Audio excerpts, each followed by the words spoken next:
خير الخلائق وخير الخلائق بعد الأنبياء.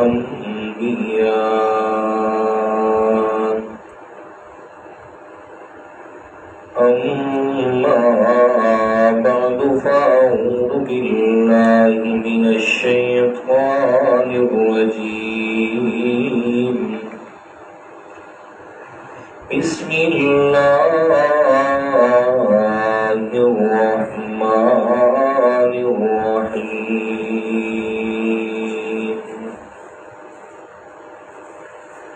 وإذ وعدنا موسى 40 ليلة ثم اتخذتم العجل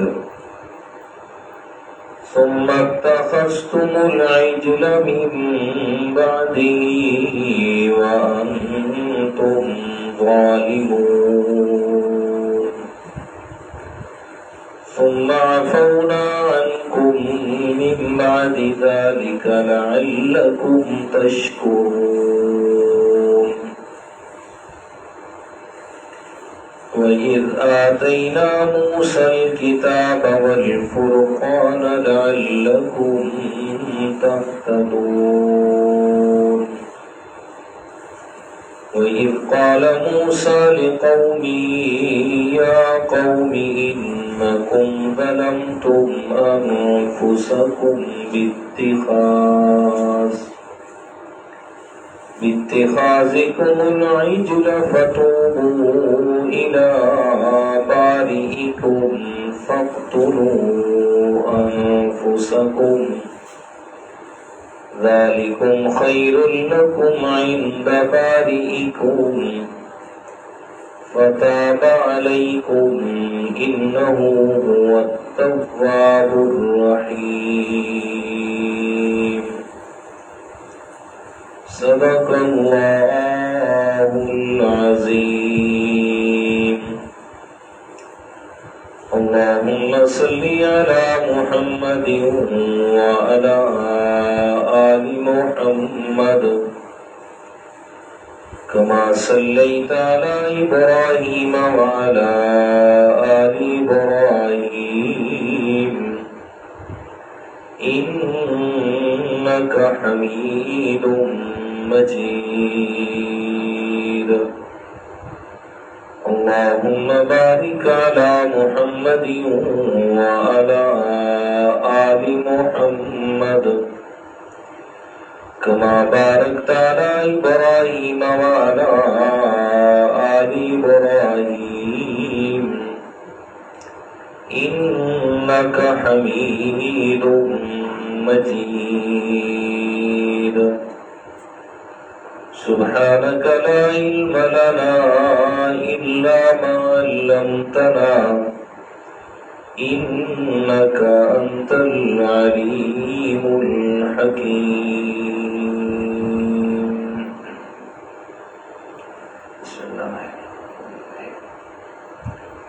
گرامی قدر سامعین، المخلصین الموحدین، دوستو، بزرگوں، عزیز ساتھیوں،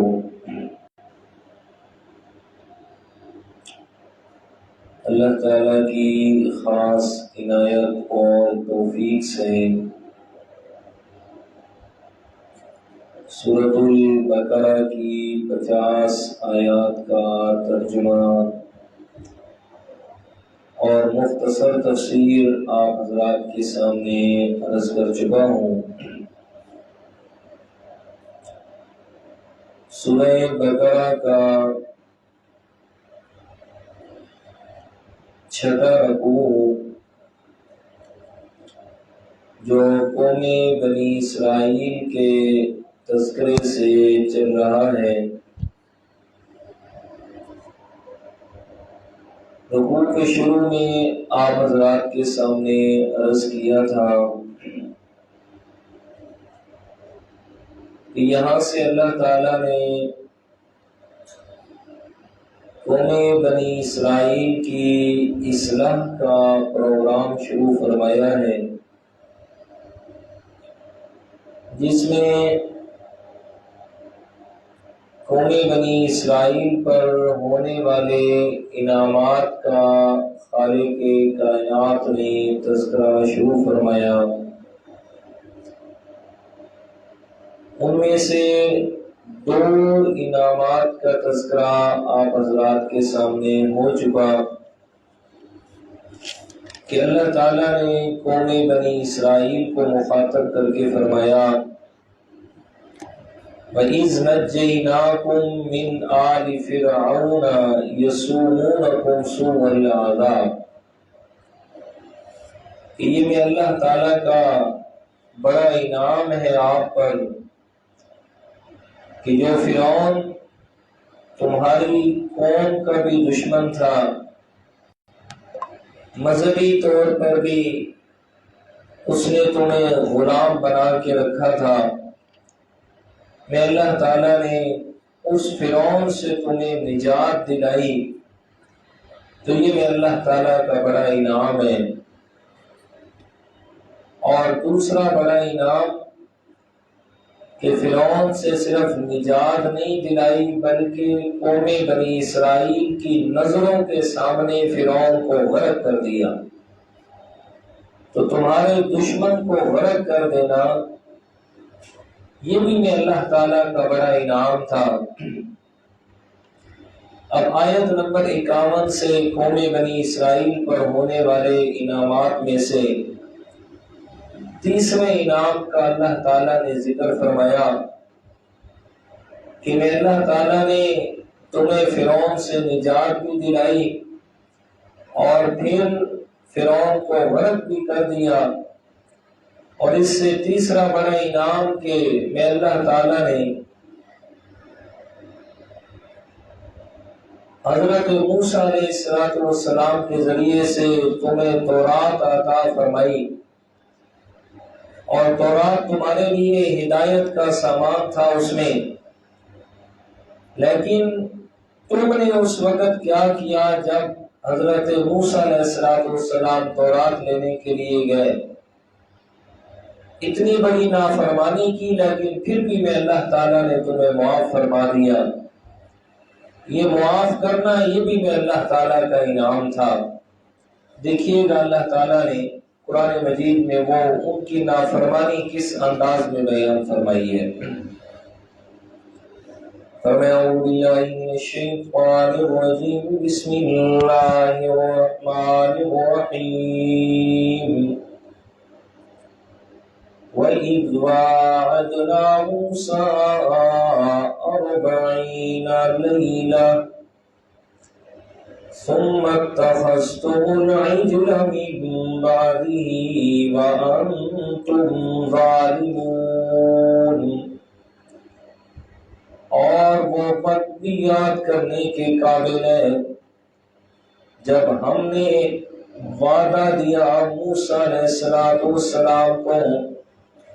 40 لیلہ 40 راتوں کا، اور جب ہم نے موسیٰ علیہ السلام سے 40 راتوں کا وعدہ لیا، ثم اتخذتم العجل من بعده، تم نے موسیٰ علیہ السلام کے جانے کے بعد بچھڑے کو معبود بنا لیا، وَأَنْتُمْ ظَالِمُونَ، اور میں تمہارا ایسا کرنا یہ بہت بڑا ظلم تھا۔ ثُمَّ عَفَوْنَا عَنْكُمْ مِنْ بَعْدِ ذَلِكَ، پھر میں اللہ تعالیٰ نے تمہیں معاف فرما دیا اس کے بعد، لَعَلَّكُمْ تَشْكُرُونَ، تاکہ تم میں اللہ تعالیٰ کا احسان مانو، میں اللہ تعالیٰ کی شکر گزار بندے بن جاؤ۔ تو یہ میں اللہ تعالیٰ کا انعام تھا کہ میں نے تمہیں معاف کر دیا۔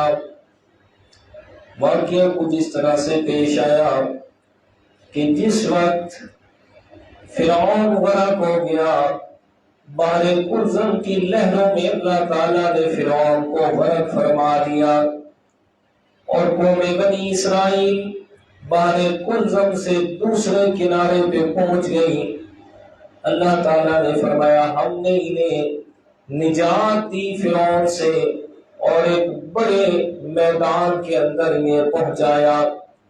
اور جس وقت بحر کلزم سے جا رہے ہیں، اللہ تعالیٰ نے حکم فرمایا کہ یہ میرے موسیٰ علیہ السلام کے ساتھ مل کے قوم عمالقہ کے خلاف جہاد کرنا ہے۔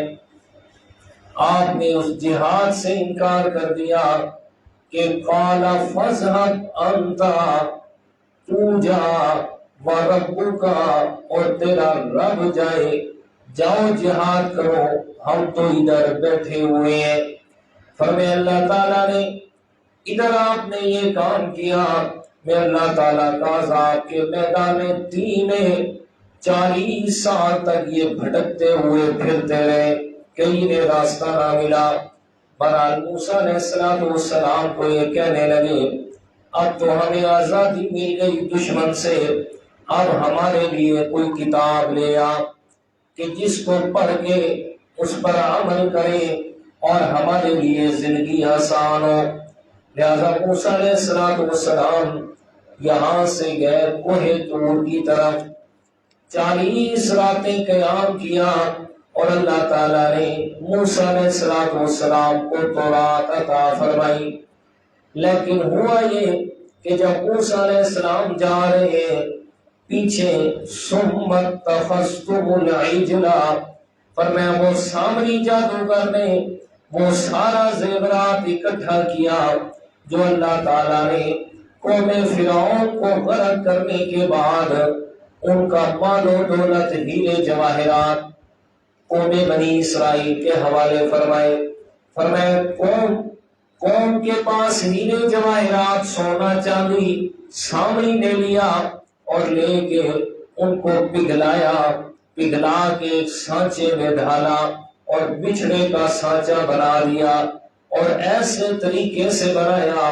حضرت مجاہد رحمت اللہ تعالی علیہ فرماتے ہیں، تفسیر قرطبی کے اندر یہ بات موجود ہے جلد اول میں، فرمایا کہ حضرت مجاہد رحمہ اللہ نے کہ سامری جادوگر نے وہ جو منافق تھا اس نے بچھڑے کے پیٹ میں ایسے سوراخ رکھے کہ جیسے بانسری کے اندر چھوٹے چھوٹے سوراخ ہو، اس میں پھونک ماری جاتی ہے تو مختلف آوازیں پیدا ہوتی ہیں، اور میں ایسے ہی اس نے چھوٹے چھوٹے سوراخ رکھے جیسے ہوا کی کراسیں ہوتی تو اس میں سے مختلف آوازیں پیدا ہوتی۔ جب آواز نکلی اس میں سے، سامری نے کہا قوم بنی اسرائیل کو، ہاذا الہنا و الہکم، فرمایا یہ میرا بھی خدا ہے تمہارا بھی خدا یہی ہے۔ موسیٰ علیہ السلام نعوذ باللہ بھول گئے، جو خدا سے ملنے کوہ طور پہ چلے گئے، اصل ہمارا خدا تو یہ ہے، اور ساری قوم ثم اتخذتم العجل، ساری تبلیغ کو بھول گئے، وہ ساری ہدایات کو پس پش ڈال دیا اور بچھڑے کی عبادت شروع کر دی۔ فرمایا یہ تمہارا فعل، فرمایا ثم اتخذتم العجل، بچھڑے کو معبود بنانے کا، فرمایا من بعدی وانتم ظالمون، فرمایا یہ بہت بڑا ظلم تھا، اس لیے کہ اللہ تعالیٰ نے سورہ لقمان میں ان الشرک لظلم عظیم کہہ کے فرمایا، فرمایا شرک سب سے بڑا ظلم ہے، تو انہوں نے بھی بچھڑے کو خدا بنا کے اللہ کے ساتھ شرک کیا، اس لیے اللہ تعالیٰ نے فرمایا وَأَنْتُمْ ظَالِمُونَ، فرمایا تم نے ظلم کیا یعنی شرک کیا۔ اب سامری نے انہیں کیسے گمراہ کیا تھا؟ سامری نے یہ الفاظ کہے کہ یہ جو میں نے بچھڑا بنایا ہے نا، اصل کے اندر یہ خدا ہے، یہ ہمارا الہ ہے۔ کس طرح الہ بنا؟ کہ موسیٰ علیہ السلام کا جو اصل خدا تھا نا، وہ اس بچھڑے کے اندر داخل ہو گئے ہیں، لفظ بولا حلول کر گیا ہے، کہ وہ خدا اس بچھڑے کے اندر حلول کر گیا، داخل ہو گیا، اس لیے اس کی عبادت کریں۔ اور یہی عقیدہ عیسائیوں کا بھی ہے. عیسائی بھی کہتے ہیں کہ حضرت عیسیٰ علیہ السلام وہ جو اللہ تعالیٰ ہے تین خدا مانتے، تین ہستیوں کو. قرآن مجید میں سورہ مائدہ میں اللہ نے بیان فرمایا لَقَدْ كَفَرَ الَّذِينَ قَالُوا إِنَّ اللَّهَ ثَالِثُ ثَلَاثَةٍ. پکے کافر ہو گئے وہ لوگ جنہوں نے کہا اللہ تعالیٰ تین میں سے ایک ہے. تین خدا ہے، کون کون سے؟ اللہ تعالیٰ ایک، حضرت جبرائیل دو، اور حضرت عیسیٰ علیہ السلام تین. اور میں اللہ ان تینوں میں سے ایک ہے. اور عیسائیوں کا ایک الگ سے آیا فرقہ، انہوں نے کہا غلط کہتے ہیں آپ، حقیقت کے اندر اللہ تعالیٰ عیسیٰ علیہ السلام میں حلول کر گئے، داخل ہو گئے، گویا کہ عیسیٰ علیہ السلام ہی ہمارے خدا ہیں. اور آج ہمارے بھی کچھ نا اکبر اندیش لوگ نا وہ یہی کہتے ہیں. کسی نے تو یہ کہہ دیا جناب اللہ تعالیٰ فلاں کے اندر داخل ہو گئے، شیطان نے غلط پٹی پڑھا دی غلط راستے پہ. کسی نے اللہ کی ذات کو کسی دوسرے کے اندر داخل کر دیا. اور یہاں 14ویں صدی میں آ کر ان لوگوں نے اللہ تعالیٰ کی صفات کو اس کی مخلوق کے اندر داخل کر دیا ہے. کہتے جناب جیسے اللہ تعالیٰ ہر جگہ پہ موجود ہے، ہمارے حضرت صاحب بھی موجود ہے. اللہ تعالیٰ ہر جگہ پہ ہر کسی کو دیکھنے والے ہیں. اور میں اسی طرح ہمارے جناب یہ حضرت صاحب اور پیر صاحب بھی بیٹھے تو ملتان میں، کراچی میں ہے، فیصل آباد میں ہے، لیکن ہمیں ہر وقت دیکھ رہے ہیں. تو یہ کہاں سے چلا تھا عقیدہ؟ وہ قوم بنی اسرائیل سے، پھر عیسائیوں سے، اور آج پہنچا جناب نام نہاد مسلمانوں کے اندر. تو یہ سامنے جادوگر جو تھا نا یہ اصل میں منافق تھا. منافق اوپر سے یہ کہتا تھا موسیٰ علیہ السلام میں تیرے ساتھ ہوں، منافق تھا. اور اس کا مقصد کیا تھا؟ مقصد تھا لوگوں کو غلط راستے کی طرف لے کے جانا، کسی طریقے سے یہ گمراہ ہو جائے. اور ہر وقت کے اندر مختلف شکل اور صورتوں کے اندر بہت سارے سامری موجود ہوتے ہیں جو لوگوں کو غلط راستے کی طرف بہکانے کے لیے، سیدھے راستے سے ہٹانے کے لیے. اور آج ہمارے دور کے اندر تو جب سے یہ نیٹ اور مطلب کہ یہ سوشل میڈیا عام ہوا نا تو اس میں بڑے بڑے سامری سامنے آ گئے لوگوں کو اور نوجوان نسل کو گمراہ کرنے کے لیے. بس ان سے بچنا لازم ہے. جی فرمایا ثم اتخذتم العجل من بعده وانتم ظالمون. فرمایا تم نے بچھڑے کو معبود بنا لیا موسیٰ علیہ السلام کے چلے جانے کے بعد. موسیٰ علیہ السلام کوئی دور پہ 30 دن پہلے اعتکاف فرمایا، قیام فرمایا، اور آخری دن 30واں دن ہے، ماہ روزے بھی رکھے ہوئے ہیں، اعتکاف ہے، روزے کی حالت میں ہے. فرمایا جب عصر کا ٹائم ہوا، وہ جو منہ سے خاص قسم کی خالی پیٹ ہونے کی وجہ سے اسمیل اور بو پیدا ہوتی ہے، موسیٰ علیہ السلام نے کیا کیا؟ ایک خوشبودار مسواک سے اپنے دانتوں کو صاف کر لیا. اور نیت کیا تھی؟ آج اللہ سے کلام کر رہے ہیں، میرے منہ سے کسی قسم کی کوئی بو نہ آئے. لیکن اللہ تعالیٰ نے فرمایا میرے موسیٰ تجھے کیا معلوم، میں اللہ تعالیٰ کو روزہ دار کی یہ جو عصر کے وقت اپنے منہ سے بو آتی ہے مجھے جنت کی خوشبو سے بھی زیادہ محبوب ہے. آپ نے ایسا کیوں کیا ہے؟ اب 10 دن اور یہاں اعتکاف کرنا ہوگا. کتنے دن ہو گئے؟ 40 دن. فرمایا موسیٰ علیہ السلام ادھر ہے، پیچھے کون نے اتنا بڑا فعل کیا؟ موسیٰ علیہ السلام کی تعلیمات کو بھلا کے وہ جو ہر وقت صبح شام اللہ کی وحدانیت کا سبق ملتا تھا اسے چھوڑ دیا. وَأَنْتُمْ ظَالِمُونَ. اور میں ظلم پہ آ گئے، شرک کر بیٹھے، شرک کے اندر مبتلا ہو گئے. اللہ تعالیٰ فرماتے ہیں چاہیے تو یہ تھا کہ جیسے ہی آپ نے شرک کیا فوراً تم پہ عذاب آ جاتا، جیسے کہ اللہ تعالیٰ نے فرعون کو تمہاری آنکھوں کے سامنے غرق کیا. لیکن فرمایا نانا یہ میرا انعام تھا، سما فرنا انکم من بعد ذالک، یہ میرا انعام تھا کہ میں نے تمہیں معاف کر دیا. کیا کر دیا جی؟ معاف کر دیا. من بعد ذالک، اس گناہ کے بعد تمہیں معافی مل گئی. اور معافی بھی کیوں ملی؟ لعلکم تشکرون، تاکہ تم اللہ تعالیٰ کا شکر ادا کرو، اللہ کی نعمت کو مانو، اللہ تعالیٰ کے احسان مند رہو. تو یہ تیسرا انعام قوم بنی اسرائیل پہ. فرمایا یہ میرے انعامات کو یاد کرو. اور مقصد کیا ہے انعامات کو یاد کروانے کا؟ میں اللہ تعالیٰ کے احسانات اتنے زیادہ تمہارے اوپر ہیں، ان احسانات کو یاد کر کے میں اللہ تعالیٰ کے آخری پیغمبر پر ایمان لے آؤ.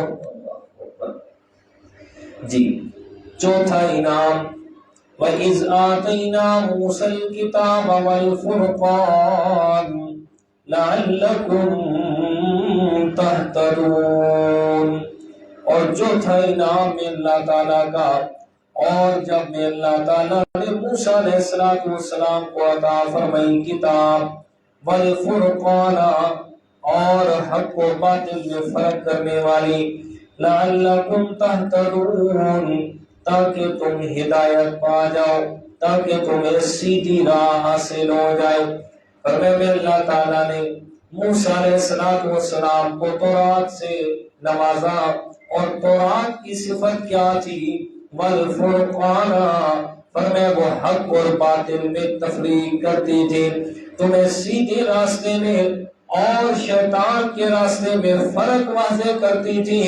وہ کتاب میں نے عطا کی، یہ میں اللہ تعالیٰ کا بڑا انعام تھا.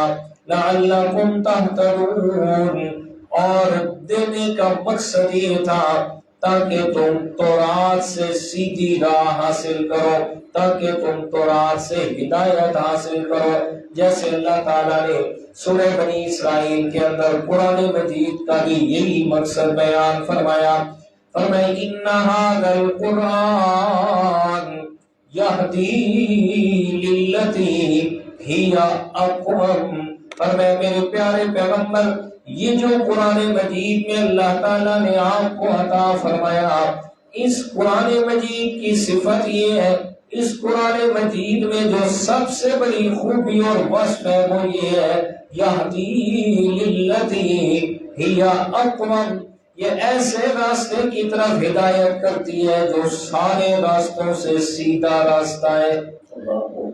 تو ہدایت قرآن مجید سے، سیدھا راستہ قرآن مجید سے. اللہ اکبر. آج نا ایک جگہ پہ صلح کی ایک تقریب تھی، وہاں میرا جانا ہوا. دوست وہ لے گئے کہ صلح جی آئیں، تو وہاں ایک دوست ملے کرور کوٹ سے، بڑی خوشی ہوئی اس کی بات سن کے. وہاں ہمارے ایک دوست ہیں مولانا ذوالفقار صاحب، بڑے اچھے عالم ہیں. وہ بتا رہے تھے کہ جی کل رات ہم نے قرآن مجید کا ترجمہ اور تفسیر ختم کیا درس میں، جھرولی محلے میں ان کا مطلب مسجد ہے ادھر کرور کوٹ میں. اس میں تقریباً کوئی 13 سال کے کچھ بتا رہے تھے، 14 سال ہمارے لگے، ہم نے کل ختم کیے. تو پھر اس میں جتنے بھی مقتدی تھے ان سب نے کہا ہے کہ جی ہم استاد جی کو عمرہ کروائیں گے. تو جی ہم نے یہ ستمبر کے اینڈ میں ہم نے عمرے پہ جانا ہے، استاد جی کو لے کے ساتھ میں جاؤں گا تو ہم جا رہے ہیں جی. تو غرض بتانے کا مقصد کہ ادھر یہ کام ہوا ہے اور سن کے دل کو خوشی ہوئی ہے کہ کہتے ہیں ابھی درس حدیث ہم نے شروع کی ہے تاکہ قرآن مجید کے ساتھ حدیث کا تعارف بھی ہو، لوگوں کو پتہ چلے کہ قرآن اور حدیث کی آپس میں کیا تناسب ہے، نسبت ہے. ہاں تو لعلکم تہتدون، ہدایت قرآن مجید سے حاصل ہوگی. جیسے اللہ تعالیٰ نے تورات کو ہدایت کا منبع اور سرچشمہ بنایا، لیکن اس وقت کے لوگوں کے لیے کہ جو تورات کے مخاطب تھے، فرمایا قوم بنی اسرائیل کے لیے ہدایت کا سامان تورات ہے. لیکن جب قرآن مجید آ گیا، میں اللہ تعالیٰ نے قرآن مجید سے پہلی ساری کتابوں کو ختم فرما دیا. اور قرآن مجید کی یہ خوبی رکھی، فرمایا قرآن کو نازل میں اللہ تعالیٰ نے کیا پہلی کتابیں خاص علاقے اور قوم قبیلے کے لیے آئی، لیکن قرآن کو میں اللہ تعالیٰ نے یہ وصف دیا، شہر رمضان الذی انزل فیہ القرآن ہدی للناس، فرمایا یہ مہینہ رمضان کا جس میں اللہ تعالیٰ نے یہ قرآن نازل فرمایا، کیوں نازل کیا؟ فرمایا ہدی للناس، یہ ساری کائنات کے لوگوں کے لیے ہدایت ہے۔ اب کوئی بھی ہدایت حاصل کرنا چاہتا ہے، قیامت تک آنے والا آخری انسان، فرمایا ہر ایک کے لیے سیدھے راستے کی تعیین اس قرآن نے کرنی ہے۔ وَبَيِّنَاتٍ مِّنَ الْهُدَى وَالْفُرْقَانِ، یہ قرآن مجید ہدایت کے لیے وضاحت کرتا ہے، وَالْفُرْقَانَ، اور اپنے ماننے والوں کے لیے راستہ نیکی کا اور گمراہی کا دونوں کو الگ الگ کرتا ہے، یہ نیکی کا راستہ ہے، یہ گناہ کا راستہ ہے، تو قرآن مجید کی بھی یہ صفت ہے۔ فرمایا وَالْفُرْقَانَ، میں اللہ تعالیٰ نے قرآن کو بھی فرقان بنایا ان لوگوں کے لیے جو مخاطب تھے، فرمایا قرآن کو بھی اللہ تعالیٰ نے قیامت تک کے آنے والے انسانوں کے لیے فرقان بنایا، فرمایا ہدایت کا سامان بنایا، ہادی اور رہنما بنایا، لعلکم تہتدون، فرمایا قوم بنی اسرائیل یہ میں اللہ تعالیٰ کا انعام تھا جو میں اللہ تعالیٰ نے آپ کو قرآن جیسی کتاب عطا فرمائی تاکہ تمہیں ہدایت مل جائے۔ تو یہ اللہ تعالیٰ کا انعام، لیکن انہوں نے کیا کیا؟ تورات کو بھی پسے پوش ڈالا، تورات کے احکام پہ بھی عمل نہ کیا، اور موسیٰ علیہ السلام کی تعلیمات کو بھی چھوڑا اور بچھڑے کی عبادت شروع کر دی۔ فرمایا یہ 4 انعام، اب 5واں انعام سنیے گا۔ فرمایا یہ جو آپ نے جتنی نافرمانیاں کی، میں اللہ تعالیٰ کو چھوڑ کے بچھڑے کی عبادت کو شروع کیا، چاہیے تھا کہ میں اللہ کا عذاب آ جاتا، تمہیں سب کو ملیا میل کر دیا جاتا، لیکن میں اللہ تعالیٰ کا انعام دیکھیے گا کہ میں اللہ تعالیٰ نے آپ کو توبہ کی توفیق بھی دی، توبہ کا موقع بھی دیا اور طریقہ بھی بتایا اور توبہ کو قبول بھی فرمایا۔ یہ توبہ کی توفیق کا مل جانا گناہ کے بعد، یہ بھی اللہ کی بڑی رحمت ہوتی ہے، یہ بھی اللہ تعالیٰ کا بڑا انعام ہوتا ہے کہ گناہ ہو گیا انسان ہونے کے ناطے پھر توبہ کی توفیق کا مل جانا، جیسے کہ حدیث پاک ہے، فرمایا التائب من الذنب کمن لا ذنب لہ، میرے پیارے پیغمبر نے فرمایا اپنے گناہ سے توبہ کرنے والا انسان ایسے ہے کہ جیسے اس نے گناہ کیے ہی نہیں ہے۔ کتنی بڑی بات، کتنی بڑی بات۔ آج میں نے بھی یہی بات کی کہ دین اسلام آسان ترین دین ہے، چھوٹی چھوٹی باتوں پہ نیکی ہے۔ فرمایا کتنی بڑی نیکی ہے، تو اپنے مسلمان بھائی کو ملتا ہے، مسکرا کے سلام کر، تیرے نام اعمال میں نیکی لکھی جائے گی۔ اخلاق کا اخلاق، پیار محبت اپنی جگہ پہ، تیرے نام اعمال میں نیکی لکھی جائے گی۔ تو یہ فرمایا التائب من الذنب، جو گناہوں سے توبہ کرتا ہے، کمن لا ذنب لہ، ایسے ہے کہ جیسے اس نے گناہ کیے ہی نہیں ہے۔ تو فرمایا توبہ کی توفیق کا مل جانا یہ بھی میں اللہ تعالیٰ کا بڑا انعام ہے۔ قوم بنی اسرائیل یہ 5واں انعام میں اللہ تعالیٰ کا کہ میں اللہ تعالیٰ نے تمہیں توبہ کی توفیق دی۔ دیکھیے گا قرآن مجید، وَإِذْ قَالَ مُوسَىٰ لِقَوْمِهِ، اور جب فرمایا موسیٰ علیہ السلام نے اپنی قوم کو، یا قوم، اے میری قوم، انکم ظلمتم انفسکم، بے شک تم نے اپنی جانوں پہ ظلم کیا ہے، باتخاذکم العجل، بچھڑے کو معبود بنا کے، فتوبوا الی باریکم، پس تم توبہ کرو اپنے پیدا کرنے والے کی طرف، فاقتلوا انفسکم، فاقتلوا، پس تم قتل کرو، انفسکم، اپنے آپ کو۔ اللہ اکبر۔ یہ توبہ کا طریقہ تھا موسیٰ علیہ السلام کی قوم کا۔ کوئی بھی کوئی مریض کسی ڈاکٹر یا طبیب کے پاس جاتا ہے نا، وہاں 3 چیزیں ہوتی ہیں۔ سب سے پہلی چیز ہوتی ہے احساس مرض، کہ مریض کو بیماری کا احساس دلانا کہ بھئی تیرے اندر یہ بیماری ہے، خیال کرنا، ایک۔ دوسری ہوتی ہے تعیین مرض، کہ مرض کی تعیین کرنا، اور تیسری چیز ہوتی ہے تجویز دوا کو تجویز کرنا کہ یہ کون سا اس کے لیے مطلب دوائیاں جو مناسب رہے گی۔ لیکن پہلی جو 2 چیزیں نا وہ مشکل ہیں، پہلی 2 چیزیں مشکل ہوتی ہیں۔ جس وقت مرض کی تعیین ہو جائے کہ فلاں اس میں مرض ہے، اور ساتھ میں مریض کو جو ہے تھوڑی احتیاط بھی ساتھ میں ہو کہ جی بالکل ٹھیک ہے میں مریض ہوں اور یہ دوا استعمال کروں گا، تو دوائی لکھنا کوئی مشکل نہیں ہوتا۔ کتابوں میں ساری لکھی ہوئی ہیں، بخار ہو تو یہ، فلاں ہو تو یہ، فلاں ہو تو یہ۔ اللہ تعالیٰ نے ان تینوں چیزوں کو اس آیت میں بیان کیا۔ دیکھیے گا قرآن مجید کا انداز۔ فرمایا یا قوم، اے میری قوم، انکم ظلمتم انفسکم، اس میں احساس مرض بیان فرمایا کہ تم میں جو گناہ ہے، تمہارے اندر جو اصل مرض ہے، ظلمتم انفسکم، تم نے اپنی جانوں پہ خود ظلم کیا، یعنی شرک کیا ہے۔ فرمایا تعیین مرض، وہ کون سا مرض ہے، کس طریقے سے شرک کیا؟ فرمایا باتخاذکم العجل، اپنے جیتے جاتے رب کو چھوڑ کے تم نے بچھڑے کو معبود بنایا۔ فتوبوا الی باریکم، پس توبہ کرو تم اپنے پیدا کرنے والے کی طرف۔ اب تجویز دوا کیا ہے؟ کیا تجویز کیا آپ کے لیے دوا؟ فاقتلوا انفسکم، فرمایا تمہاری دوا یہ ہے تم آپس میں ایک دوسرے کو قتل کرو۔ تو یہ اللہ تعالیٰ تینوں چیزیں بیان کی، احساس بھی دلایا، مرض کی تعیین بھی کی، پھر مرض کو دور کرنے کے لیے دوا بھی بتائی ہے۔ اللہ اکبر۔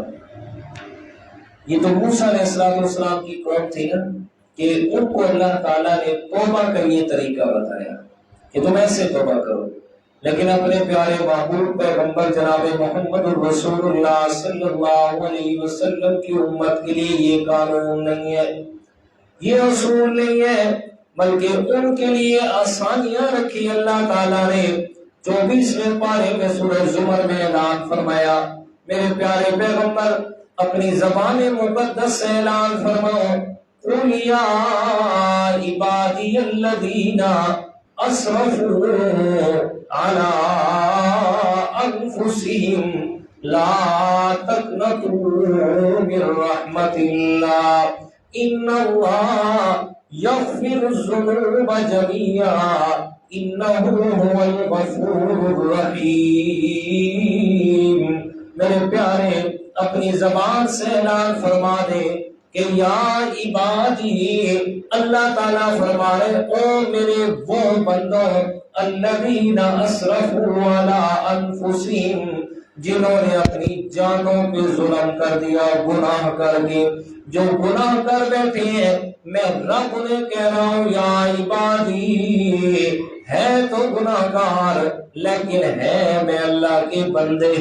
یہ جو آیت ہے نا، یہ ہر گناہ گار کے لیے سب سے بڑی تسلی ہے قرآن مجید کے اندر، کہ اللہ تعالیٰ نے اپنے گناہ گار، اپنے مجرم بندوں کو جو مخاطب کیا، مجرم کہہ کے نہیں بلکہ فرمایا یا عبادی، اے میرے بندوں، فرمایا میرے بندوں، ٹھیک ہے تم سے گناہ ہو گیا، تم گناہوں کے انبار لے کے آؤ، لیکن لا تقنطوا من رحمت اللہ، تمہارے گناہوں کی کوئی حد ہو سکتی ہے لیکن میں اللہ کی رحمت کی کوئی بھی حد نہیں ہے۔ اللہ اکبر۔ تو یہ اپنے پیغمبر کی امت کے لیے خاص فرمایا۔ اور سورۃ النحل میں کیا فرمایا؟ فرمایا نبی عبادی انی انا الغفور الرحیم، میرے پیارے پیغمبر میرے بندوں کو یہ خبر دیجئے کہ میں رب کہہ رہا ہوں انی انا الغفور الرحیم، میں اللہ تعالیٰ بخشنے والا ہوں، میں اللہ تعالیٰ رحمتوں کا بادشاہ ہوں، لہذا مایوس ہونے کی ضرورت نہیں ہے۔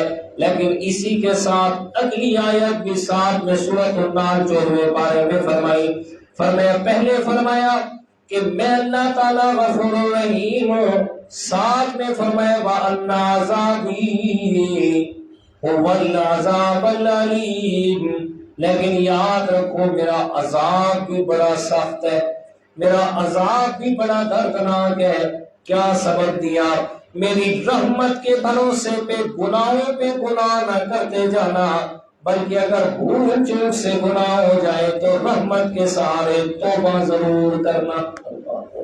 جو کہتے ہیں نا گناہ بھی کر رہے ہوتے ہیں صاحب بھائی اللہ غفور الرحیم ہے، جی اللہ غفور الرحیم ہے، بھائی کوئی شک نہیں اللہ غفور رحیم ہے۔ اللہ تعالیٰ قہار بھی تو ہے، غفور کے ساتھ رحیم کے ساتھ قہار بھی تو ہے۔ اگر اس کی غفور رحیم صفت ہے تو قہار کی صفت ہے، شدید العقاب ہے، سخت عذاب دینے والا ہے۔ اگر وہ صفات ہے تو یہ صفات اگر اللہ تعالیٰ نے نافذ فرما دی تو پھر کہا جائیں گے جی یہ تو انسان کو کیا دیا اللہ تعالیٰ نے اپنی رحمت کا سہارا دیے۔ ہاں جی، تو موسیٰ علیہ السلام کی قوم کی توبہ، لیکن اپنی امت پیارے پیغمبر کی امت کے لیے فرمایا میری رحمت بے پناہ ہے، بے پناہ ہے، بحر بے پناہ ہے، ایسا میری رحمت کا سمندر ہے جس کا کوئی بھی کنارہ نہیں ہے۔ فرمایا اور پھر کتنی توبہ کے لیے شرائط دی، اور چوتھے پارے سورۃ النساء میں اللہ تعالیٰ نے فرمایا انما التوبۃ علی الذین یعملون الصالحات یعملون السیئات، فرمایا بے شک توبہ تو ان لوگوں کی ہے جو بھولے چوکے سے گناہ کر بیٹھے۔ فرمایا کب تک توبہ ہے؟ حتی اذا حضر احدهم الموت، موت کے آنے سے پہلے پہلے، موت کا وقت جب انسان کو یقین ہو جائے کہ میں نے مرنا ہے، اس وقت توبہ کا دروازہ بند ہو جاتا ہے، اس سے پہلے پہلے توبہ کا وقت ہے۔ اور میں جب بھی توبہ کرنی ہے، محدثین کرام نے 4 توبہ کی شرائط لکھی ہیں۔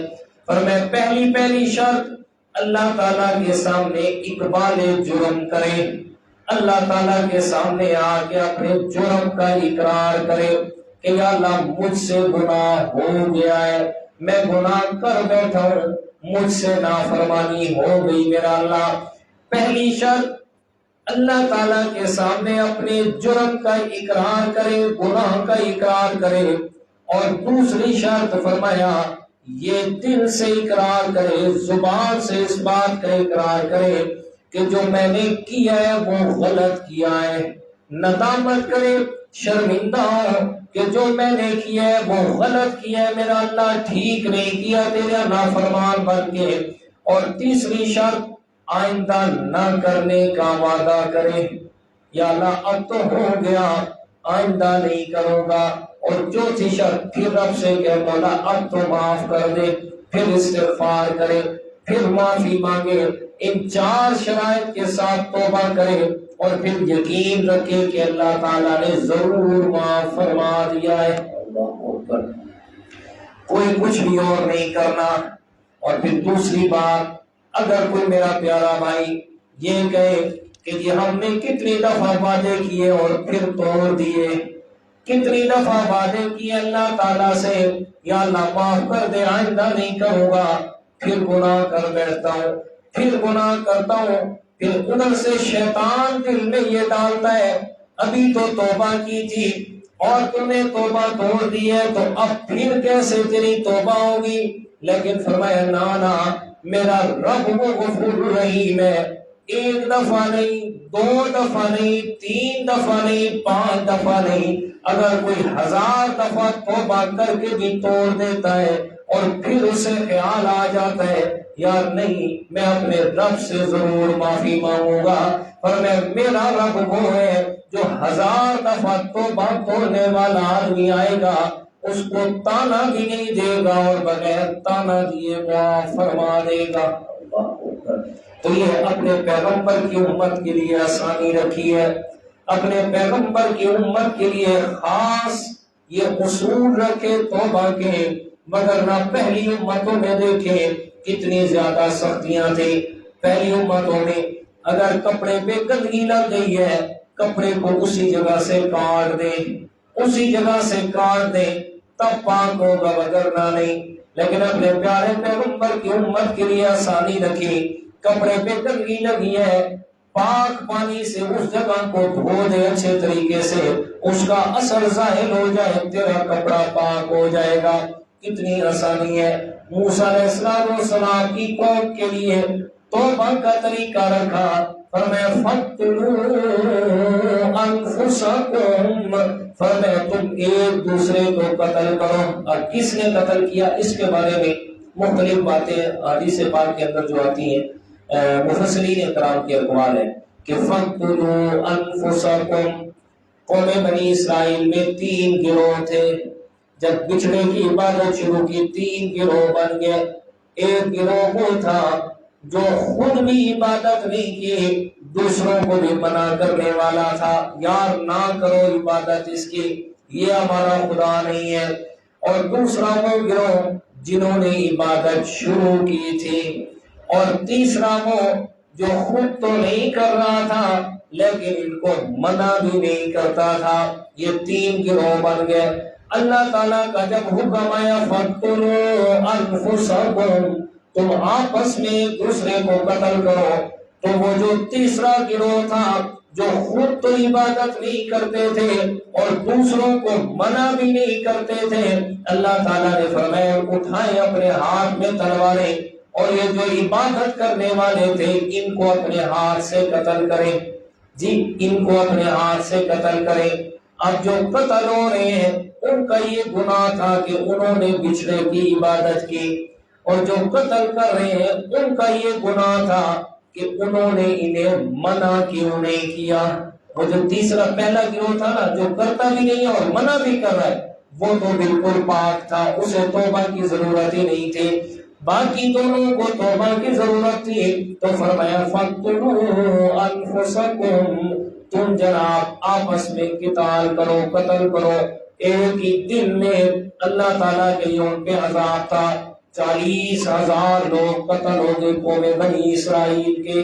40,000 یہ اللہ تعالیٰ کا عذاب آیا بِاتِّخَاذِكُمُ الْعِجْلَ کی وجہ سے کہ انہوں نے بچھڑے کو معبود بنا لیا. اللہ اکبر, اللہ اکبر.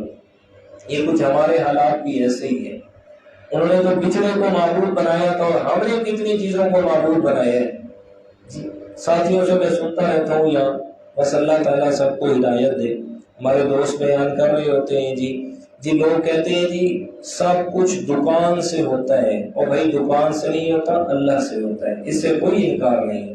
لیکن آپ علیہ السلام نے میرا بھائی اسباب بھی سکھائے ہیں, اسباب بھی سکھائے ہیں. کیسے؟ میں حدیث پاک سناتا ہوں, غلط بات نہیں ہوگی. آپ سلم کے پاس ایک صحابی آئے ہیں دیہات سے ملنے کے لیے. آپ سلم نے پوچھا کس پہ آیا؟ اور میں سنا اونٹ پہ آیا. اچھا کہاں کی ہے اونٹ؟ اور میں وہ چھوڑ آیا ہوں جو کھلے میدان میں اللہ کے حوالے کر رہے ہوں. آپ سلم نے فرمایا کہ اس اونٹ کا آپ نے وہ کیا گھٹنا باندھا ہے؟ بولا بدھیا گھٹنا باندھا ہے اس کا؟ فرمایا نہیں یا رسول اللہ. فرمایا کیوں نہیں باندھا؟ جائیں جا کے اس کا گھٹنا باندھے, گھٹنا باندھ کے پھر کہہ کے آئے کہ اللہ کی حفاظت ہے. کیا مطلب؟ اسباب کو استعمال کرنا ہے, اسباب کو استعمال کرنا ہے. یہ تقویٰ کا آخری درجہ ہوتا ہے, آخری درجہ کہ میں نے کام بھی کوئی نہیں کرنا, مزدوری بھی کوئی نہیں کرنی, کچھ بھی نہیں کرنا, ہاتھ پہ ہاتھ رکھ کے بیٹھا ہوں, اللہ ہی مجھے کھلائے گا, وہی مجھے پلائے گا. اور پھر کیا ہوتا ہے جناب, یہ آخری درجے میں قربانی بڑی ہوتی ہے. اور یہ آخری درجہ کس کا ہوتا ہے؟ انبیاء کرام کا ہوتا ہے. ٹھیک ہے جی. تو اس لیے اسباب کا استعمال غلط نہیں ہے, لیکن اسباب پہ یقین غلط ہے. یقین کس پہ ہو؟ مسبب الاسباب پہ, کہ وہ جو اسباب کو پیدا کرنے والا ہے, اسباب بنانے والا ہے, یقین اس ذات پہ ہو. لیکن اسباب جو اللہ کے پیارے پیغمبر نے استعمال کرنے کا حکم دیا وہ استعمال کرنے ہی کرنے ہیں. بہرحال تو عرض میں کر رہا تھا کہ یہ تو ایک بچھڑے کو معبود بنایا نا, لیکن ہمارے معاشرے میں پتہ نہیں کتنی چیزیں خدا بن گئی. کتنی چیزوں کو لوگوں نے پتہ نہیں کیا سے کیا بنا لیا. کسی نے گھوڑے کو خدا بنا لیا، گھوڑے کے سامنے جھکے جی، اور کسی نے کسی درخت کو، کسی نے کسی جناب پتھر کو، کوئی جناب قبر کو خدا بنا کے بیٹھے، اس سے مانگ رہے تھے، ہاتھ جوڑ کے بیٹھے. میں نے خود اپنی آنکھوں سے دیکھا، آپ کے ٹکڑا شہر میں دیکھے، یقین جانے. اور حیران ہوں اس بات پہ کہ وہ جو ایک عالم صاحب وہ ساتھ بیٹھے ہیں اور لوگ آ رہے ہیں اور آ کے قبر پہ سجدہ کر رہے ہیں، قبر کے سامنے ہاتھ جوڑ کے، بیت اللہ کی طرف پیٹھ کر کے. یا کچھ صاحب میں نے اپنی آنکھوں سے دیکھے، بیت اللہ کی طرف پیٹھ کر کے، بیت اللہ نے کنڈ کر کے قبر میں منہ کر کے ہی کر کے بیٹھے. مسجد نبی میں جائے، اللہ تعالیٰ آپ سب کو لے جائے، اللہ تعالیٰ مجھے بھی لے جائے بار بار. حاجی صاحب کو اس بات کا پتہ ہی عرصہ گزار کے آئے. حاجی صاحب آپ بتائیں، جب مسجد نبی میں آپ صلی اللہ علیہ وسلم کے روزے مبارک کی طرف منہ کر کے کوئی دعا مانگنا چاہے تو شرطیں کیا کرتے ہیں؟ پھیر دیتے ہیں نا، بیت اللہ شریف کی طرف پھیر دیتے ہیں. اور بھائی ادھر سے نہیں ادھر سے مانگے، کہ کس نے بھی تعلیم دی ہے کہ کس سے مانگنی ہے؟ اللہ سے مانگنا ہے. حضرت سید عطا اللہ شاہ صاحب بخاری رحمۃ اللہ تعالی علیہ کی بات یاد آ گئی. وہ فرماتے ہیں کہ جب میں قرآن و حدیث پڑھتا ہوں نا تو مجھے ایک ایسی ہستی نظر آتی ہے کہ جس کے چہرے کی قسم اللہ نے قرآن میں اٹھائی والضحیٰ، اور میں جس کے زلفوں کی قسم اللہ نے قرآن میں اٹھائی واللیل اذا سجا، اور میں جس کے چلنے کی قسم اللہ نے قرآن میں اٹھائی لا اقسم بہذا البلد وانت حل بہذا البلد ووالد وما ولد، جس کو اللہ نے حسن بے مثال دیا، جس کی زلف بے مثال، جس کا چہرہ بے مثال، جس کا بدن بے مثال، جس کی انگلیاں بے مثال، زمین پہ بیٹھ کے آسمان کی طرف اشارہ کرے تو رب چاند کو دو ٹکڑے کر کے رکھ دیتا ہے. فرمائے اتنی عظمتیں دی. فرمائے جو اتنی عظمتوں والا پیغمبر عطا اللہ شاہ جب یہ ساری باتیں پڑھتا ہے نا تو میرا دل کرتا ہے کہ اسے سجدہ کر لے، اس ہستی کو کیا کر لے؟ سجدہ کر لے، کہ اتنی عظمتوں والی ہے. لیکن جب اسی ہستی کو میدان بدر میں دیکھتا ہوں، اسی ہستی کو بدر کے میدان میں نے دیکھا کہ یہ اتنی خوبصورت ہستی کسی اور کے سامنے سجدے میں گر گرا رہی ہے، تو میں نے یہ فیصلہ کیا عطا اللہ اس کے سامنے نہیں، تو بھی اسی کے سامنے جھک جس کے سامنے اتنے خوبصورت ہاتھ باندھ کے بیٹھے ہوتے ہیں. جی بھائی اتنا حسن و جمال والا جو رب سے مانگ رہا ہے تو پھر تیری میری کیا حیثیت ہے بھائی؟ تو کیا ہے کہ فَقْتُلُوا أَنفُسَكُمْ بِاتِّخَاذِكُمُ الْعِجْلَ، کہ یہ قوم بنی اسرائیل نے ایک بچھڑے کی عبادت کی، اور یہاں تو ایک بچھڑے میں کام نہیں رکا، پتہ نہیں کہاں سے کہاں گزر گیا تھا، کہاں سے. یہ آپ جائیں نا ادھر چشمہ کی طرف تو ایک نئی چیز میں نے دیکھی ہے کہ وہ جو ایک پیر صاحب تھے ابھی وہ کس میں آ گئے ہیں، چشمہ اندر آ گئے ہیں، نور محمد گجیرہ صاحب، اس کے سامنے وہ ہے نا ٹاور بجلی والا کھمبا، اس پہ لوگ جا کے کپڑے باندھ کے آتے ہیں، اس پہ جا کے لوگ سیوے تہوار ٹنگ کے آتے ہیں. اب کچھ ہی عرصہ بعد وہ میری بات آپ یاد رکھنا، میں زندہ رہوں یا نہ رہوں تو آپ کو یاد آئے گی میری بات. کچھ عرصے کے بعد وہ کھمبا جو ہے نا وہ لوگوں کا مشکل کشا بن جائے گا، لوگ وہاں جا کے نظریں منتیں شروع کریں گے، اور پھر آنے والے وقت میں وہ پھر کھمبے شاہ مشہور ہو جائے گا جی، اور لوگ وہاں جا کے منتیں اور نظریں اور مان رہے ہوں گے. تو یہ اتخاذکم العجل ہے، انہوں نے کس کو معبود بنایا؟ بچڑے کو. یہ کوئی کھمبے کو بنایا، کوئی جناب درخت کو بنایا، کوئی کسی جانور کو بنایا ہوا ہے، کوئی کسی قبر کو بنایا ہوا ہے، کوئی کسی کو. بس ایک ہی حاجت رہ گئی ہے کہ اللہ کا حکم آ جائے نا فَقْتُلُوا أَنفُسَكُمْ، بس ایک حاجت رہ گئی اور کچھ نہیں ہے، بس یہ حاجت رہ گئی اور کچھ نہیں ہے. اللہ کو اچھا نہیں. تو یہ طریقہ بھی کس نے بتایا؟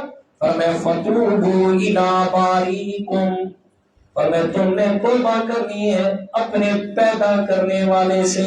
موسیٰ علیہ السلام سبق دے رہے ہیں، فرمایا میری قوم بنی اسرائیل اتنا بڑا گناہ کر دیا تم نے، تو توبہ تم نے کرنی اپنے پیدا کرنے والے سے، مجھ سے نہیں، مجھ سے آ کے توبہ نہیں کرنی، بلکہ جس کی ذات میں شرک کیا سو اسی سے توبہ کرنی ہے. ذالکم خیر لکم عند باریکم، فرمایا یہ توبہ کرنا تمہارے لیے بہتر ہے عند بارئکم، یہ کون کہہ رہا ہے؟ یہ تمہارا پیدا کرنے والا کہہ رہا ہے، تمہارا رب کہہ رہا ہے، تمہارا خالق یہ بات کہہ رہا ہے کہ تم توبہ کرو، یہ تمہارے لیے بہتر ہے۔ اللہ اکبر۔ اور حدیث پاک میں بھی یہی ہے نا، فرمایا کہ گناہ کا ہو جانا یہ برا نہیں ہے۔ گناہ کر لینا انسان ہونے کے ناطے انسان سے گناہ ہو جاتا ہے، انسان کو خطا کا پتلا ہوا تو گناہ کا ہو جانا یہ برا نہیں ہے، بلکہ گناہ کر کے اس پہ اکڑ جانا اور توبہ نہ کرنا سو یہ برا ہے، یہ غلط ہے۔ اس لیے کہ جو گناہ کر کے اکڑ گیا وہ تو شیطان ہے، کہ شیطان گناہ کیا نا، آدم علیہ السلام کو سجدہ نہیں کیا اور اکڑ گیا، تکبر کر گیا، فرمایا کیوں نہیں کیا؟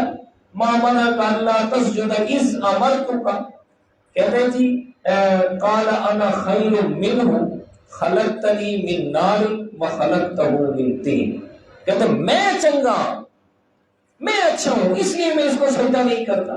تو فرمایا اکڑ نہیں جانا، گناہ ہو گئے لیکن اپنے رب سے مسلسل توبہ مانگتے رہے، مسلسل گناہوں سے معافی مانگتے رہے، پھر تو ہے کسی وقت میں اس رب کی رحمت کو جوش آ جائے کہ میرا بندہ جو ہر وقت معافی مانگ رہے چلے اس کے پچھلے گناہ معاف کر دوں۔ اور جب ہم نے معافی مانگنی نہیں ہے، معافی مانگنی نہیں ہے رب سے، تو پھر کیسے معافی ملے گی بھائی؟ کیسے توبہ قبول ہوگی؟ توبہ تب ہی ہوگی نا جب رب سے توبہ مانگے گی، رب سے معافی مانگیں گے۔ اس لیے آپ علیہ السلام نے فرمایا کہ اگر آپ سے کوئی بھی گناہ ہو جائے اتبع السیئۃ الحسنۃ تمحها او کما قال، فرمایا جب تم سے گناہ ہو جائے نا تو گناہ کے بعد نیکی ضرور کیا کرو، فائدہ کیا ہوگا؟ تمحها، فرمایا وہ نیکی اس گناہ کو مٹا دے گی، اللہ تعالیٰ نیکی کی برکت سے گناہ کو مٹا دے گا۔ نیکی ضرور کرنا، لیکن ہمارا یہ حال ہے نیکی بھی نہیں کرنی اور گناہ پہ گناہ کیے جانے، نافرمانی پہ نافرمانی کیے جانے۔ میں اکثر کہتا رہتا ہوں، اور بھائی اگر رب کے حکم کی فرما برداری نہیں کرتے ہو تو نافرمانی بھی نہ کرو، تو کم از کم نافرمانی بھی نہ کرو، نیکی نہیں کرتے تو گناہ بھی نہ کرو۔ اللہ اکبر۔ جی تو فرمایا ذالکم خیر لکم، یہ معافی مانگنا، توبہ کرنا یہ تمہارے لیے بہتر ہے۔ کون کہہ رہا ہے؟ عند بارئکم، یہ تمہارا رب کہہ رہا ہے۔ فتاب علیکم، پس اللہ تعالیٰ ان پہ متوجہ ہوا، اللہ تعالیٰ نے ان کی توبہ کو قبول فرمایا۔ فرمایا انہ هو التواب الرحیم، کیوں میں نے توبہ قبول کی ہے؟ اس لیے کہ هو التواب، توبہ قبول کرنا یہ صرف میں اللہ تعالیٰ کی صفت ہے۔ اور کیوں قبول کر رہا ہوں؟ الرحیم، یہ میں اللہ تعالیٰ کی رحمت والی صفت کا تقاضا ہے، رحمت والی صفت کا تقاضا، اور حقیقت اسی طرح ہی ہے۔ یہ رب کی رحمت ہے جس نے ہمیں ڈھیل دی ہوئی ہے، ڈھیل دی ہوئی ہے، وگرنہ ہمارے اعمال، ہمارے کرتوت اور ہمارے جو نافرمانی ہے وہ کس نہج پہ پہنچ گئی ہے کہ اب وہ نافرمانی نہیں رہی۔ ایک ہوتا ہے نافرمانی گناہ، وہ گناہ نہیں رہا بلکہ اس سے اگلا درجہ آ گیا ہے بغاوت کا۔ بغاوت کے درجے میں ہم لوگ پہنچ چکے ہیں، رب کی بغاوت پہ اتر رہے ہیں۔ جیسے حدیث پاک ہے، فرمایا کل امتی معافا الا المجاہرین او کما قال، فرمایا میری ساری امت کو معاف کر دیا جائے گا لیکن بغاوت کرنے والے کو معاف نہیں کیا جائے گا۔ بغاوت فرمایا جو کھلے عام گناہ کرتے ہیں، سر عام گناہ کرتے ہیں، وہ بغاوت کر رہے ہیں۔ کیا مطلب؟ ایک آدمی سر عام گناہ کر رہا ہے، گویا کہ وہ چھپے الفاظ میں یہ کہہ رہا ہے یا اللہ میں نے تیری نافرمانی کی ہے، تو میرا کیا کر لے گا؟ یہی ہوتا ہے نا، سر عام گناہ کر رہا ہے ایک آدمی، سر عام گناہ کر رہا ہے، نافرمانی کر رہا ہے، تو یہ کہنا میں نافرمانی کر رہا ہوں، میرا کون کیا بگاڑ سکتا ہے؟ لیکن یہ اس کی رحمت والی صفت ہے کہ جس سے ہم بچے ہوئے ہیں۔ اگر اس کی رحمت نہ ہوتی تو پھر دیکھیں ہمارا پتہ نہیں کیا حال ہو جاتا۔ اللہ اکبر۔ اور یہ جو سریعام گناہ ہو رہے ہیں نا، اور جنہیں لوگ گناہ بھی نہیں سمجھتے، سریعام گناہ ہو رہے ہیں اور بغاوت کی حد تک گناہ ہو رہے ہیں، ہماری خوشیوں میں دیکھیں اور ہماری غمیوں میں دیکھیں، ہر اس میں سریعام بغاوت چل رہی ہے، سریعام اللہ تعالیٰ کی نافرمانی ہو رہی ہے، پیغمبر کی سنت کا قتل عام ہو رہا ہے، کچھ بھی ہم نے کبھی سوچا نہیں، چھوٹی چھوٹی باتیں لیکن ہیں بڑے گناہ۔ مثلا عام طور پر یہ بغاوت ہر چھوٹے بڑے میں ہے، کیا کہ چھوٹی چھوٹی بات پر گالی گلوچ دینا، گالی گلوچ دینا۔ لیکن حدیث پاک بھی سنیے گا، آپ صلی اللہ علیہ وسلم نے فرمایا کہ منافق کی 4 نشانی ہیں۔ پہلی نشانی، جب بات کرے گا تو جھوٹ بولے گا۔ دوسری نشانی، امانت رکھوائی جائے گی تو خیانت کرے گا۔ اور تیسری نشانی فرمایا کہ جب کوئی آدمی اس سے جھگڑا کرے گا نا تو وہ گالی گلوچ پہ اتر آئے گا۔ جب جھگڑا کرے گا تو گالی گلوچ پہ اتر آئے گا۔ تو یہ جو گالی گلوچ پہ جھگڑوں میں اتر آنا، یہ تو منافق کی نشانی میرے پیغمبر نے فرمائی ہے۔ اور یہاں عام ہو رہا ہے، عام ہو رہا ہے، لوگ میرے نوجوان مطلب مزاح کے اندر ایک دوسرے کو گالیاں دے رہے ہیں اور اس بات پہ فخر محسوس کر رہے ہیں، تو یہ بڑی بغاوت کی جا رہی ہے۔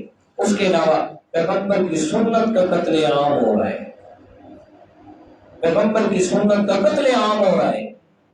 کوئی بھی سنت لے لیں، اور ایک وہ سنت کہ جس کے بارے میں میرے پیغمبر نے فرمایا من احیا سنتی عند فساد امتی فلہ اجر 100 شہید او کما قال۔ فرمایا جس آدمی نے میری امت کے فساد کے زمانے میں میری کسی ایک سنت کو زندہ کیا، کیا مطلب اس سنت کو زندہ کرنے کا؟ لوگ اس کو مٹا رہے ہیں اور اس سنت پہ عمل کرنا باعث آر سمجھ رہے ہیں، اور جو اس پہ عمل کر رہا ہے سو اسے تانے دیے جاتے ہیں، اس کے بارے میں طرح طرح کے بکواس کیے جاتے ہیں۔ تو فرمایا جو آدمی ایسی سنت کو زندہ کرتا ہے نا فَلَهُ أَجْرُ 100 شہید، اس کو 100 شہیدوں کے برابر ثواب ہے۔ 100 شہید، ایک شہید کیسے بنتا ہے؟ گلا کٹواتا ہے، جان دیتا ہے تو شہید بنتا ہے۔ فرمایا کہ اگر ایک سنت پہ عمل کرے گا 100 شہیدوں کے برابر ثواب ہوگا۔ اور آج ہمارے معاشرے میں وہی ہے، اگر کوئی آدمی سنت کے مطابق شادی کرتا ہے، کعبہ کے رب کی قسم کہہ رہا ہوں اس دور میں سنت کے مطابق شادی کرنے والا 100 شہیدوں کے برابر ثواب پائے گا، اس لیے کہ حالت یہ بن چکی ہے جو عین سنت کے مطابق شادی کر رہا ہے۔ جی اسی طرح، اور جو میرے نوجوان، جتنے بھی میرے نوجوان بیٹھے ہیں، اور جو خوش نصیب نوجوان اپنے چہرے پہ پیغمبر کی سنت سجائے ہوئے ہیں، میں کہتا ہوں اس دور میں 100 شہیدوں کے برابر اسے ثواب ملے گا، اس لیے کہ جوانی کی حالت میں اور داڑھی چہرے پہ برداشت یہ اس دور کے اندر واقعتاً مشکل ہے، لیکن جو کر رہا ہے تو اجر بھی کتنا پا رہا ہے، فَلَهُ أَجْرُ 100 شہید۔ تو فرمایا کہ یہ جو اللہ تعالیٰ کی رحمت ہے، اسی رحمت کی وجہ سے بچے ہوئے ہیں، اسی رحمت کی وجہ سے ہمارے اوپر فوراً عذاب نہیں آ جاتا۔ اگر رحمت نہ ہوتی تو ہم گناہ سے اگلے اسٹیپ پہ چلے گئے کہ بغاوت پہ اتر آئے ہیں، پر میں باغی بن گئے اس حد تک۔ اور بغاوت کی کون کون سی میں تمہیں مثالیں دوں، یقین جانے دل پھٹتا ہے ان ساری باتوں کو دیکھ کے اور سن کے۔ ہمارے پاس ہر چیز کے لیے ٹائم ہے، ہر کام کے لیے ٹائم ہے، اگر نہیں ٹائم تو رب کے قرآن کے لیے نہیں ٹائم، تو یہ بغاوت نہیں تو کیا ہے؟ میں یہ جمعہ گزرا نہیں، اس سے پچھلا جمعہ جو گزرا تھا میرا یوٹیوب پہ بیان موجود ہے، اللہ کے دشمن کون، یہ اس کا ٹاپک ہے، اللہ کے دشمن کون۔ یہ میں نے قرآن مجید کی آیات سے بات کو آپ کے سامنے جو حضرات جمعے میں تھے واضح کیا تھا کہ قرآن مجید میں اللہ نے اپنے دشمن کے لیے کہا ہے، اور ان دشمنوں کی نشانیوں میں سے ایک نشانی یہ بھی ہے، اور حضرت شاہ عبد القادر محدث دہلوی رحمۃ اللہ تعالی نے لکھا ہے، فرمایا کہ وہ لوگ جو قرآن مجید کی آیات سے دور بھاگتے ہیں، فرمایا وہ ظالم ہے، وہ اللہ کے دشمن ہے۔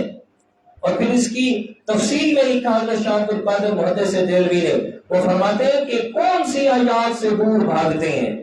فرمایا جو آیات قرآن مجید میں نصیحت والی ہے نا، وہ جیسے سرائکی میں کہا جاتا ہے میٹھا میٹھا ہاتھ ہاتھ کوڑا کوڑا تھو تھو، جی وہ بات ہے کہ جو میٹھی میٹھی باتیں ہیں نا ان کو لیتے ہیں، اور جب کوئی اللہ کی توحید کی اور شرک والی بات آ جاتے ہیں اس سے دور باتیں، چھوڑو یار یہ اس سے تو لوگوں میں نفرت پیدا ہوتی ہے، ہم تو جوڑنے والے ہیں، ہم توڑنے والے نہیں ہیں۔ جی تو فرمایا کہ اپنا خیال کریں، اس بات کا خیال کریں، اس پہ سوچیں کہ ہم قرآن کے بارے میں کیا کہہ رہے ہیں۔ بہرحال تو یہ الرحیم، یہ رب کی رحمت ہے جو بچے ہوئے ہیں، اگر رحمت نہ ہوتی تو پھر ہم کبھی بھی نہ بچتے. اللہ تعالیٰ ہم کی توفیق عطا فرمائے.